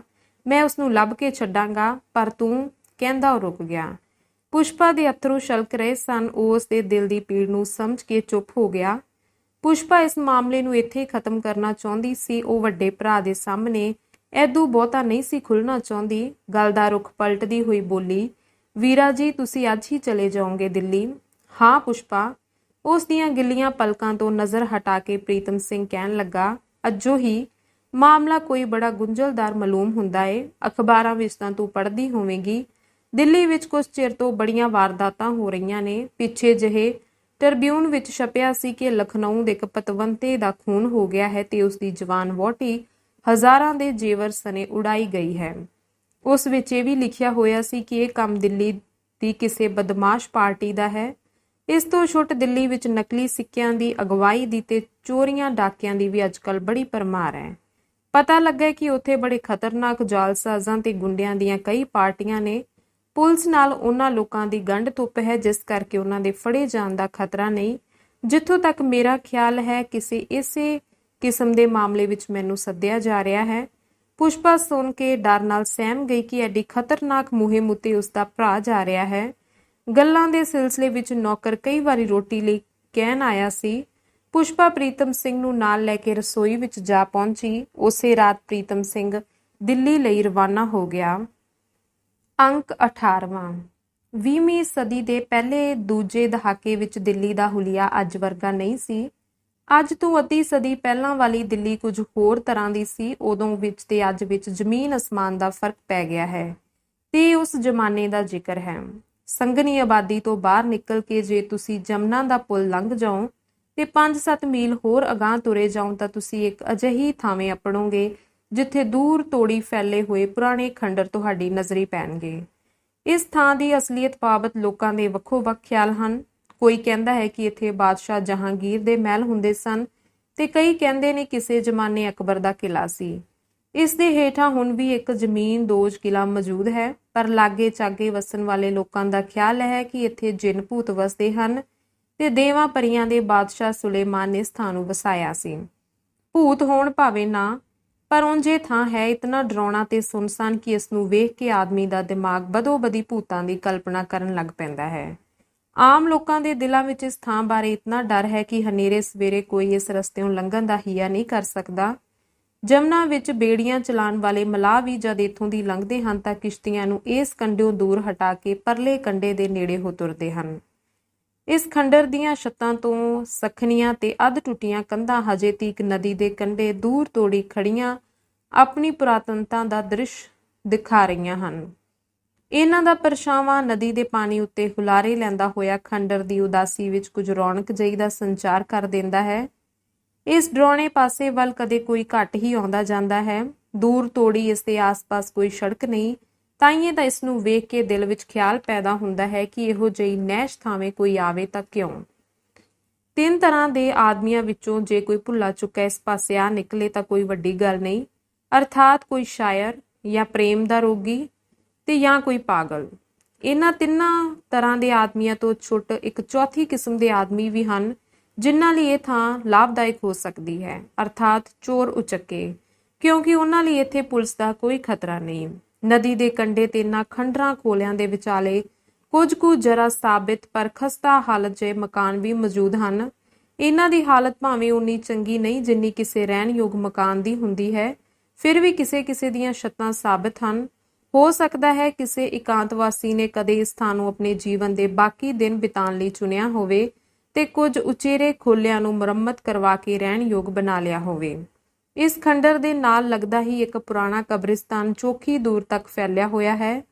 ਸੰਘਣੇ ਜੰਗਲ ਵਿਚਾਲੇ ਘਿਰੀਆਂ ਹੋਈਆਂ ਇਹ ਦੋਵੇਂ ਨਿਰਜਨ ਆਬਾਦੀਆਂ ਕਿਸੇ ਡੂੰਘੇ ਮਾਤਮ ਦੀਆਂ ਜਿਉਂਦੀਆਂ ਤਸਵੀਰਾਂ ਜਾਪਦੀਆਂ ਹਨ, ਮਾਨੋ ਇਹਨਾਂ ਦੋਹਾਂ ਦੀ ਆਪੋ ਵਿੱਚ ਸਦੀਆਂ ਦੀ ਸਾਂਝ ਹੈ। ਫਰਕ ਇਤਨਾ ਹੈ ਕਿ ਇੱਕ ਦਾ ਪੇਟ ਜਿਉਂਦਿਆਂ ਤੋਂ ਖਾਲੀ ਹੈ ਤੇ ਦੂਜੀ ਦਾ ਮੁਰਦਿਆਂ ਨਾਲ ਭਰਿਆ ਹੋਇਆ। ਖਬਰੇ ਕਿੰਨੇ ਕੁ ਵੱਡੇ ਵੱਡੇ ਸਿਪਾਹ ਸਲਾਰ ਤੇ ਰਾਜੇ ਰਾਣੇ ਇੱਕ ਦੇ ਪੇਟ ਉਗਮੇ ਤੇ ਦੂਜੀ ਦੇ ਪੇਟ ਵਿੱਚ ਜਾ ਸਮਾਏ ਹੋਣਗੇ। ਇੱਕ ਬੋਲਾ, ਦੂਜਾ ਖੰਡਰ ਤੇ ਤੀਜਾ ਕਬਰਿਸਤਾਨ, ਇਹਨਾਂ ਤਿੰਨਾਂ ਨੇ ਰਲ ਕੇ ਸਥਾਨ ਨੂੰ ਅਤ ਦਾ ਭਿਆਨਕ ਬਣਾ ਰੱਖਿਆ ਹੈ। ਸੰਘਣੇ ਤੇ ਡਰਾਉਣੇ ਜੰਗਲ ਵਿੱਚੋਂ ਪੋਹ ਮਾਘ ਦੀ ਕਕਰੀਲੀ ਹਵਾ ਜਦ ਛਾਂ-ਛਾਂ ਕਰਦੀ ਸੁੱਕੇ ਪੱਤਰਾਂ ਨੂੰ ਭੋਰਦੀ ਤੇ ਨੰਗੀਆਂ ਟਹਿਣੀਆਂ ਨੂੰ ਠਕੋਰਦੀ ਹੋਈ ਲੰਘਦੀ ਹੈ ਤਾਂ ਇਸ ਵਿੱਚੋਂ ਮੌਤ ਜਈ ਦੀ ਆਵਾਜ਼ ਗੂੰਜ ਉੱਠਦੀ ਹੈ, ਮਾਨੋ ਸਦੀਆਂ ਤੋਂ ਸੁੱਤੀਆਂ ਰੂਹਾਂ ਕਿਸੇ ਪਾਸੇ ਪਰਤਦੀਆਂ ਤੇ ਬੇਚੈਨ ਸਾਹ ਲੈਂਦੀਆਂ ਹੋਈਆਂ ਆਪਣੇ ਸਾਥੀਆਂ ਨਾਲ ਘੁਸਰ-ਮੁਸਰ ਕਰ ਰਹੀਆਂ ਹਨ। ਰਾਤ ਦੇ 4 ਪਹਿਰਾਂ ਵਿੱਚੋਂ 2 ਬੀਤ ਚੁੱਕੇ ਸਨ ਤੇ 2 ਬਾਕੀ। ਇੱਕ ਤਾਂ ਹਨੇਰੀ ਰਾਤ ਉੱਤੋਂ ਇਸ ਮਨੁੱਖ ਖਾਣੇ ਜੰਗਲ ਤੇ ਖੰਡਰ ਨੇ ਮਹਾ ਹਨੇਰੀ ਬਣਾ ਦਿੱਤੀ ਹੋਈ ਸੀ। ਏਦੋਂ ਵੀ ਵੱਡੀ ਗੱਲ ਇਹ ਕਿ ਆਕਾਸ਼ ਵਿੱਚ ਜਿਹੜੀ ਤਾਰਿਆਂ ਦੀ ਚਮਕ ਸੀ ਉਸ ਨੂੰ ਕਾਲੇ ਬੱਦਲਾਂ ਨੇ ਢੱਕ ਲਿਆ। ਕਿਤੇ ਕਿਤੇ ਕਿੰਗਰਾਲੇ ਕੰਡਿਆਂ ਨਾਲ ਖਹਿ ਕੇ ਸ਼ੂਕਰ ਦੀ ਨਦੀ ਦਾ ਸ਼ੋਰ ਖੰਡਰਾਂ ਪੁਲਾੜਾਂ ਵਿੱਚ ਗੂੰਜ ਕੇ ਇਸ ਥਾਂ ਨੂੰ ਹੋਰ ਵੀ ਡਰਾਉਣਾ ਬਣਾ ਦਿੰਦਾ ਹੈ। ਬਿਜਲੀ ਦੀ ਲਿਸ਼ਕ ਜਦ ਟਿੱਬਿਆਂ ਖੰਡਰਾਂ ਉੱਤੋਂ ਹੋ ਕੇ ਕੋਰੇ ਤੇ ਪੈਂਦੀ ਹੈ ਤਾਂ ਉਸ ਦੀ ਚਟਿਆਈ ਤੋਂ ਪ੍ਰਗਟ ਹੁੰਦਾ ਹੈ ਜਿਵੇਂ ਇਸ ਜੰਗਲ ਵਿੱਚ ਸੱਚਮੁੱਚ ਭੂਤਾਂ ਪ੍ਰੇਤਾਂ ਨੇ ਖੇਮੇ ਗੱਡੇ ਹੋਏ ਹਨ। ਇਸ ਵੇਲੇ ਨਦੀ ਦਾ ਪਾਣੀ ਕਿਸੇ ਖਾਸੇ ਟਿਕਾਓ ਵਿੱਚ ਵਹਿ ਰਿਹਾ ਸੀ, ਕੇਵਲ ਕੰਢੇ ਦਾ ਪਾਣੀ ਹੀ ਕਾਲਾ ਚੱਲ ਰਿਹਾ ਸੀ। ਦੂਰ ਤੱਕ ਜਿੱਥੋਂ ਤੀਕ ਨਜ਼ਰ ਕੰਮ ਕਰਦੀ ਆਕਾਸ਼ ਦੇ ਕਾਲੇ ਪੁਲਾੜ ਹੇਠ ਇਸ ਨਦੀ ਦੇ ਲਿਸ਼ਕਦੇ ਪਾਣੀ ਤੋਂ ਹੋਰ ਕੁਝ ਵੀ ਦਿਖਾਈ ਨਹੀਂ ਸੀ ਦਿੰਦਾ। ਕੰਨਾਂ ਨੂੰ ਸੁਣਾਈ ਦੇਣ ਲਈ ਵੀ ਕਿਤੋਂ ਉੱਚੀ ਕਿਤੋਂ ਨੀਵੀਂ ਪਾਣੀ ਦੀ ਛਾਂ-ਛਾਂ ਤੇ ਹਵਾ ਦੀ ਸਰਸਰਾਹਟ ਤੋਂ ਬਿਨਾਂ ਕੁਝ ਨਹੀਂ ਸੀ। ਅਚਾਨਕ ਹੀ ਨਦੀ ਦੀ ਸਤ੍ਹਾ ਉੱਤੇ ਦੂਰ ਸਾਰੇ ਕੁਝ ਦਿਖਾਈ ਦੇਣ ਲੱਗਾ। ਸਧਾਰਨ ਦਿਲ ਵਾਲਾ ਆਦਮੀ ਇਸ ਤੁਰੇ ਆ ਰਹੇ ਚਮਕਦਾਰ ਟਿਮਕਣੇ ਨੂੰ ਭੂਤ ਸਮਝ ਕੇ ਘਾਬਰ ਜਾਵੇ ਤਾਂ ਅਨੋਖੀ ਗੱਲ ਨਹੀਂ, ਜੇ ਕਦੇ ਇਸ ਦੇ ਨਾਲ ਹੀ ਕੰਨਾਂ ਵਿੱਚ ਬੰਸਰੀ ਦੀ ਮਧੁਰ ਤੇ ਦਿਲ ਖੁਬਵੀਂ ਆਵਾਜ਼ ਨਾ ਸੁਣਾਈ ਦਿੰਦੀ ਹੁੰਦੀ। ਚੰਗੀ ਤਰ੍ਹਾਂ ਵੇਖਣ ਤੋਂ ਪਤਾ ਲੱਗਦਾ ਹੈ ਕਿ ਇਹ ਕਿਸੇ ਦੀਵੇ ਜਾਂ ਲਾਲਟੇਨ ਦਾ ਚਾਨਣ ਹੈ, ਕੋਈ ਭੂਤ ਪ੍ਰੇਤ ਨਹੀਂ। ਚਾਨਣ ਆਪਣੀ ਉਸੇ ਨਿੰਮੀ ਤੋਰੇ ਬਰਾਬਰ ਨਦੀ ਉੱਤੇ ਤੁਰਦਾ ਆ ਰਿਹਾ ਸੀ ਤੇ ਬੰਸਰੀ ਦੀ ਆਵਾਜ਼ ਸਪਸ਼ਟ ਹੁੰਦੀ ਜਾਂਦੀ ਸੀ, ਜਿਹੜੀ ਹਵਾ ਨਾਲ ਰਲ ਕੇ ਨਦੀ ਦੀਆਂ ਲਹਿਰਾਂ ਨਾਲ ਟਕਰਾਂਦੀ ਤੇ ਉਸ ਵਿੱਚ ਇੱਕ ਮਿੱਠੀ ਜਿਹੀ ਲਰਜ਼ਸ਼ ਪੈਦਾ ਹੋ ਜਾਂਦੀ ਸੀ। ਕੁਝ ਚਿਰ ਬਾਅਦ ਉਹ ਇੱਕ ਕਿਸ਼ਤੀ ਜਾਪਣ ਲੱਗੀ ਜਿਹੜੀ ਬਿਨਾਂ ਵੰਜ ਚੱਪੂ ਕੇਵਲ ਪਾਣੀ ਦੇ ਵਹਾਓ ਆਸਰੇ ਇਸ ਪਾਸੇ ਨੂੰ ਵਹਿੰਦੀ ਆ ਰਹੀ ਸੀ। ਇਸ ਵਿੱਚ ਇੱਕ ਮਨੁੱਖ ਸੀ, ਭਾਵੇਂ ਉਸ ਨੂੰ ਮਲਾਹ ਸਮਝ ਲਈਏ ਭਾਵੇਂ ਸਵਾਰ, ਪਰ ਮਲਾਹ ਨਾਲੋਂ ਸਵਾਰ ਕਹਿਣਾ ਠੀਕ ਹੋਵੇਗਾ ਕਿਉਂਕਿ ਬੇੜੀ ਅਗਲੇ ਹਿੱਸੇ ਨਾਲ ਟੰਗੀ ਹੋਈ ਲਾਲਟੇਨ ਦੇ ਮੱਧਮ ਚਾਨਣ ਤੋਂ ਜਿਹੜਾ ਸਾਨੂੰ ਦੂਰੋਂ ਦਿਸਦਾ ਸੀ ਕਿ ਉਸ ਮਨੁੱਖ ਦੇ ਕੱਪੜੇ ਸੁਥਰੇ ਤੇ ਸੁਚੱਜੇ ਢੰਗ ਦੇ ਹਨ। ਉਸ ਦੇ ਚਿਹਰੇ ਉੱਤੇ ਪੈ ਰਹੀਆਂ ਚਾਨਣ ਦੀਆਂ ਕਿਰਨਾਂ ਦੱਸਦੀਆਂ ਸਨ ਕਿ ਉਹ ਫਬਮਾ ਤੇ ਦਾਨਾ ਬੀਨਾ ਗੱਭਰੂ ਹੈ। ਇਸ ਕਕਰੀਲੀ ਕਾਲੀ ਰਾਤ ਵਿੱਚ ਇਹ ਕਿਉਂ ਤੇ ਕਿੱਧਰ ਜਾ ਰਿਹਾ ਹੈ ਇਹ ਤਾਂ ਉਸ ਦੀਆਂ ਉਹ ਜਾਣੇ, ਪਰ ਉਸ ਦੀ ਬੰਸਰੀ ਦੇ ਛੇਕਾਂ ਵਿੱਚੋਂ ਫੁੱਟ ਰਹੇ ਬਿਰਹੋ ਦੇ ਫੁਹਾਰੇ ਸਾਨੂੰ ਇੱਕ ਵਾਰੀ ਪੰਜਾਬ ਦੇ ਅਲਬੇਲੇ ਆਸ਼ਕ ਰਾਂਝਣ ਦਾ ਚੇਤਾ ਬਦੋ-ਬਦੀ ਕਰਾ ਦਿੰਦੇ ਹਨ। ਕਿਸ਼ਤੀ ਉਸੇ ਖੰਡਰ ਦੇ ਕੰਢੇ ਆ ਰਹੀ ਸੀ। ਸਵਾਰ ਹਜੇ ਤੀਕ ਬੰਸਰੀ ਦੀ ਧੁਨ ਵਿੱਚ ਮਸਤ ਸੀ ਅਤੇ ਉਸ ਦੀ ਮਸਤੀ ਉਦੋਂ ਹੀ ਟੁੱਟੀ ਜਦੋਂ ਅਚਾਨਕ ਉਸ ਨੂੰ ਕੋਈ ਧੱਕਾ ਜਿਹਾ ਵੱਜਿਆ ਤੇ ਉਹ ਡਿੱਗਦਾ ਬਚਿਆ। ਉਸਨੇ ਜਦ ਧਿਆਨ ਨਾਲ ਤੱਕਿਆ ਤਾਂ ਕਿਸ਼ਤੀ ਪੱਕੇ ਕੰਢੇ ਦੇ ਖਿੰਗਰਾਂ ਨਾਲ ਕਸਰੀ, ਸ਼ਾਇਦ ਕਿਸੇ ਸਮੇਂ ਇਹੋ ਖਿੰਗਰ ਘਾਟ ਦੀ ਸ਼ਕਲ ਵਿੱਚ ਹੁੰਦੇ ਹੋਣਗੇ। ਉਸਨੇ ਬੰਸਰੀ ਇੱਕ ਪਾਸੇ ਰੱਖ ਦਿੱਤੀ ਤੇ ਵੰਝ ਫੜ ਕੇ ਕਿਸ਼ਤੀ ਨੂੰ ਕੰਢੇ ਤੋਂ ਲਾਂਭੇ ਹਟਾਉਣ ਲੱਗਾ। ਪਿਛਲੇ ਬੰਨੇ ਉਸ ਨੂੰ ਕੋਈ ਚਮਕ ਜਈ ਦਾ ਝਾਵਲਾ ਪਿਆ ਜਿਹੜਾ ਝਟ ਗੁੰਮ ਹੋ ਗਿਆ। ਉਸਨੇ ਪਿਛਾਂਹ ਤੱਕਿਆ ਪਰ ਹਨੇਰੇ ਤੋਂ ਛੁੱਟ ਕੁਝ ਵੀ ਨਹੀਂ ਸੀ। ਫਿਰ ਇਹ ਖਿਆਲ ਕਰਕੇ ਕਿ ਉਸਨੇ ਆਕਾਸ਼ ਵੱਲ ਤੱਕਿਆ ਕਿ ਮਤੇ ਬਿਜਲੀ ਚਮਕੀ ਹੋਵੇ। ਉਹ ਹਜੇ ਸੋਚ ਹੀ ਰਿਹਾ ਸੀ ਕਿ ਦੂਜੀ ਵੇਰਾ ਫਿਰ ਚਮਕਾਰਾ ਵੱਜਾ ਤੇ ਐਤਕੀ ਇਹ ਗੁੰਮ ਨਾ ਹੋਇਆ। ਪਿਛਾਂਹ ਪਰਤ ਕੇ ਉਸ ਮੁੜ ਚੰਗੀ ਤਰ੍ਹਾਂ ਡਿੱਠਾ। ਇਹ ਧੁੰਦਲਾ ਚਾਨਣ ਕੰਢੇ ਤੇ ਖੜੇ ਇੱਕ ਪੁਰਾਣੇ ਮਕਾਨ ਦੀ ਉਤਲੀ ਛੱਤ ਤੋਂ ਆ ਰਿਹਾ ਸੀ, ਜਿਸ ਦੀ ਬਾਰੀ ਖੁੱਲੀ ਹੋਈ ਸੀ। ਉਸਨੂੰ ਹੁਣ ਸ਼ੱਕ ਨਾ ਰਿਹਾ ਕਿ ਇਹ ਚਾਨਣ ਦੀਵੇ ਜਾਂ ਲੈਂਪ ਦਾ ਹੈ, ਜਿਹੜਾ ਕਿਸੇ ਨੇ ਹੁਣੇ ਹੀ ਬਾਲਿਆ ਹੈ, ਤੇ ਪਹਿਲਾਂ ਜਿਹੜਾ ਚਾਨਣ ਸੀ ਉਹ ਸ਼ਾਇਦ ਤੀਲੀ ਬਾਲਣ ਦਾ ਸੀ। ਉਸਦੇ ਕੰਨਾਂ ਵਿੱਚ ਕੁਝ ਆਵਾਜ਼ ਜਿਹੀ ਪਈ, ਸ਼ਾਇਦ ਕਿਸੇ ਦੇ ਰੋਣ ਦੀ। ਜਿੱਥੋਂ ਚਾਨਣ ਆ ਰਿਹਾ ਸੀ ਉਸ ਥਾਂ ਦੇ ਆਲੇ ਦੁਆਲੇ ਨੂੰ ਉਹ ਘੋਖ ਭਰੀ ਨਜ਼ਰ ਨਾਲ ਦੇਖਣ ਲੱਗਾ। ਮਕਾਨ ਨੂੰ 2 ਬੂਹੇ ਜਾਂ ਬਾਰੀਆਂ ਜਾਪਦੇ ਸਨ, ਕਿਉਂਕਿ ਉਰਲੇ ਪਾਸੇ ਦਾ ਚਾਨਣ ਤਾਂ ਨਦੀ ਵਿੱਚ ਪੈ ਕੇ ਉਸਦੀ ਜਲ ਸੱਤਾ ਦਾ ਨੀਲਾ ਰੰਗ ਪਿਲਤਨ ਵਿੱਚ ਵਟਾ ਰਿਹਾ ਸੀ, ਤੇ ਦੂਜੇ ਪਾਸਿਓਂ ਨਿਕਲਿਆ ਚਾਨਣ ਖੰਡਰ ਦੀਆਂ ਟੁੱਟੀਆਂ ਭੱਜੀਆਂ ਕੰਧਾਂ ਤੇ ਫੈਲ ਰਿਹਾ ਸੀ। ਉਹ ਕਿਸ਼ਤੀ ਨੂੰ ਪਿਛਾਂਹ ਮੋੜ ਕੇ ਕੰਢੇ ਵੱਲ ਤੋਰਨ ਲੱਗਾ। ਸ਼ਾਇਦ ਸੋਚ ਰਿਹਾ ਸੀ ਕਿਹੜੇ ਬਦਨਸੀਬ ਨੇ ਇਸ ਇਕਾਂਤਵਾਸ ਨੂੰ ਪਸੰਦ ਕੀਤਾ ਹੋਵੇਗਾ ਸਿਆਲ ਦੀ ਇਸ ਹਨੇਰੀ ਰਾਤ ਵਿੱਚ। ਉਸਨੇ ਕਿਸ਼ਤੀ ਨੂੰ ਕੰਢੇ ਨਾਲ ਲਾ ਕੇ ਉਸਨੂੰ ਲਮਕ ਰਹੀ ਇੱਕ ਪੁਰਾਣੀ ਜੜ ਨਾਲ ਬੰਨ੍ਹ ਦਿੱਤਾ। ਹਵਾ ਤੇਜ਼ ਹੋਣ ਕਰਕੇ ਚਾਨਣ ਵਾਲੇ ਮਕਾਨ ਵਿੱਚੋਂ ਖੁੱਲੇ ਹੋਏ ਤਾਕਾਂ ਦੀ ਖੜਖੜਾਹਟ ਸੁਣਾਈ ਦੇ ਰਹੀ ਸੀ। ਉਸਨੇ ਇੱਕ ਵਾਰੀ ਫਿਰ ਖਿਆਲ ਕੀਤਾ, ਆਵਾਜ਼ ਆਉਣ ਦਾ ਕਿਤੇ ਮੈਨੂੰ ਵਹਿਮ ਤਾਂ ਨਹੀਂ ਹੋਇਆ ਭਲਾ ਇਸ।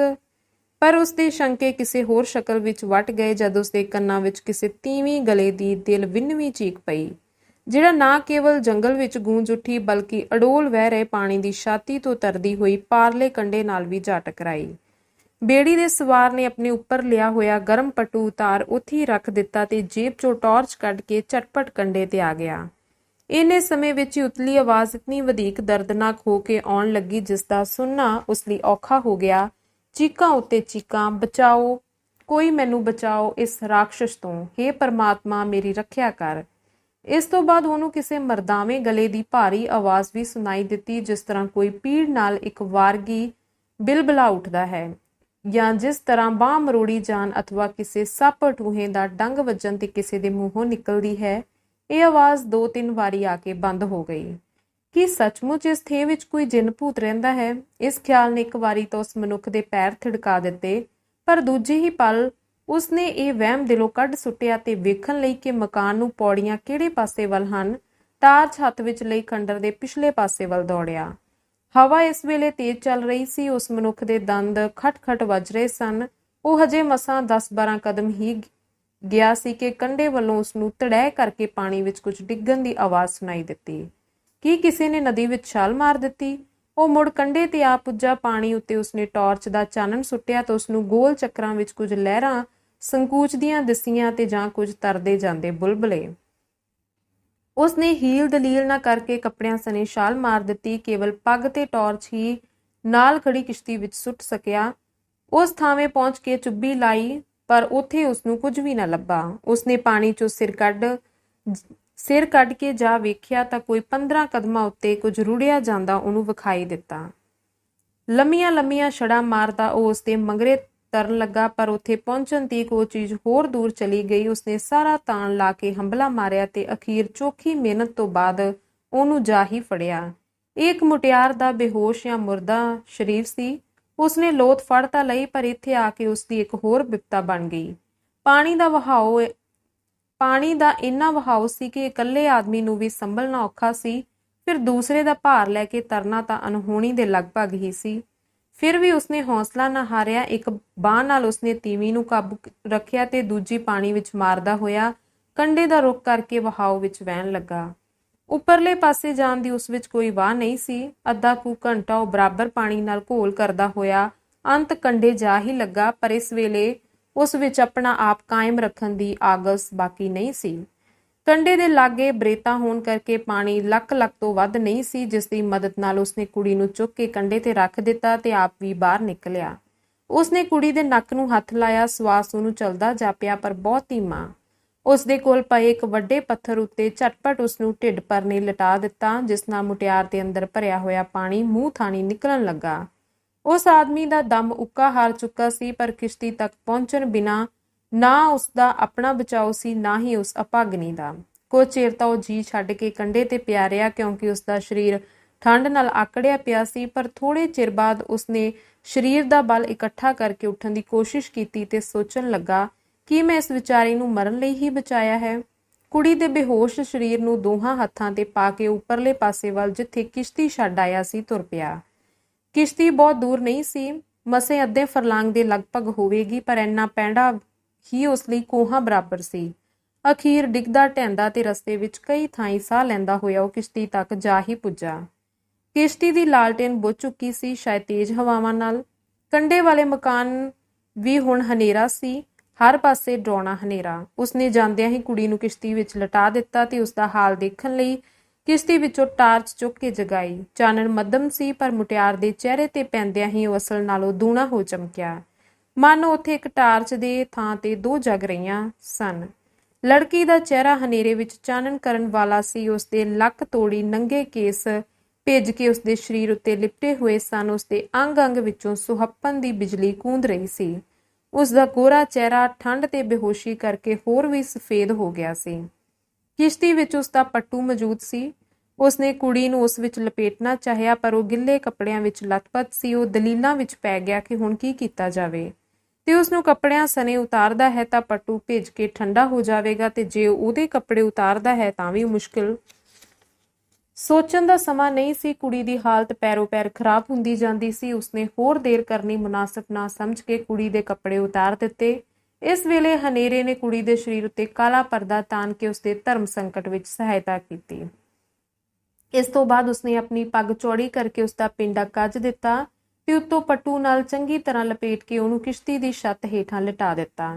ਪਰ ਹਜੇ ਵੀ ਮੁਸੀਬਤ ਨੇ ਖਹਿੜਾ ਨਾ ਛੱਡਿਆ। ਉਸਨੂੰ ਅਨੁਭਵ ਹੋਣ ਲੱਗਾ ਕਿ ਇਸ ਦੀ ਜਾਨ ਤਾਂ ਮੈਂ ਖਬਰੇ ਬਚਾ ਸਕਾਂਗਾ ਕਿ ਨਹੀਂ, ਪਰ ਜੇ ਮੈਂ ਆਪ ਅੱਧਾ ਪੌਣਾ ਘੰਟਾ ਵੀ ਇਸ ਤਰ੍ਹਾਂ ਗਿੱਲੇ ਕੱਪੜਿਆਂ ਵਿੱਚ ਸਰਦੀ ਦੀ ਮਾਰ ਖਾਂਦਾ ਰਿਹਾ ਤਾਂ ਮੇਰੀ ਜਾਨ ਜ਼ਰੂਰ ਚਲੀ ਜਾਵੇਗੀ। ਉਸਨੇ ਇੱਕ ਵਾਰੀ ਉਸ ਮਕਾਨ ਤੇ ਜਾਣ ਦੀ ਸਲਾਹ ਕੀਤੀ, ਇਹ ਸੋਚ ਕੇ ਕਿ ਸਰਦੀ ਤੋਂ ਬਚਣ ਲਈ ਹੀ ਉਸਨੂੰ ਕੋਈ ਠਾਰ ਲੱਭ ਪਵੇ। ਲੜਕੀ ਨੂੰ ਕਿਸ਼ਤੀ ਵਿੱਚ ਹੀ ਛੱਡ ਕੇ ਉਸੇ ਖੰਡਰ ਵੱਲ ਤੁਰ ਪਿਆ। ਜਾਣ ਲੱਗਿਆ ਰਸਤੇ ਵਿੱਚ ਹੀ ਉਸਨੇ ਆਪਣੇ ਕੱਪੜੇ ਲਾ ਕੇ ਨਿਚੋੜੇ ਤੇ ਮੁੜ ਕੇ ਪਹਿਨ ਲਏ, ਪਰ ਇਸ ਨਾਲ ਉਸਨੂੰ ਕੁਝ ਵੀ ਲਾਭ ਨਾ ਹੋਇਆ। ਉਸਨੂੰ ਬੇਹੋਸ਼ੀ ਆ ਰਹੀ ਸੀ। ਕੁਝ ਚਿਰ ਉਹ ਭਟਕਦਾ ਰਿਹਾ, ਪਰ ਵਿਅਰਥ। ਕਿਤੇ ਕੋਈ ਰਾਹ ਉਸਨੂੰ ਨਾ ਲੱਭਾ। ਮਕਾਨ ਤੱਕ ਪਹੁੰਚਣ ਲਈ ਇਸ ਤੇ ਵਾਧਾ ਇਹ ਕਿ ਆਵਾਜ਼ ਮਾਰਨ ਲਈ ਉਸਦੇ ਮੂੰਹੋਂ ਗੱਲ ਨਹੀਂ ਸੀ ਨਿਕਲਦੀ। ਸਰਦੀ ਤੇ ਕਮਜ਼ੋਰੀ ਨੇ ਉਸ ਉੱਤੇ ਪੂਰਾ ਕਾਬੂ ਪਾ ਰੱਖਿਆ ਸੀ। ਹੁਣ ਕੇਵਲ ਬੇਹੋਸ਼ ਹੋ ਕੇ ਡਿੱਗ ਪੈਣਾ ਹੀ ਉਸ ਲਈ ਬਾਕੀ ਸੀ।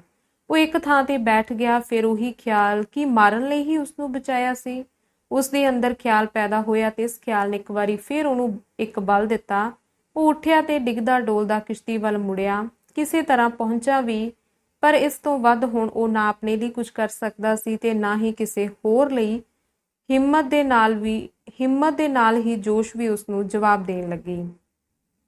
ਹਵਾ ਹੋਰ ਤੇਜ਼ ਹੋ ਗਈ। ਉਸਦੇ ਗਿੱਲੇ ਕੱਪੜੇ ਕੱਚ ਦੇ ਟੁਕੜੇ ਬਣ ਕੇ ਉਸਨੂੰ ਵਿੰਨਣ ਲੱਗੇ।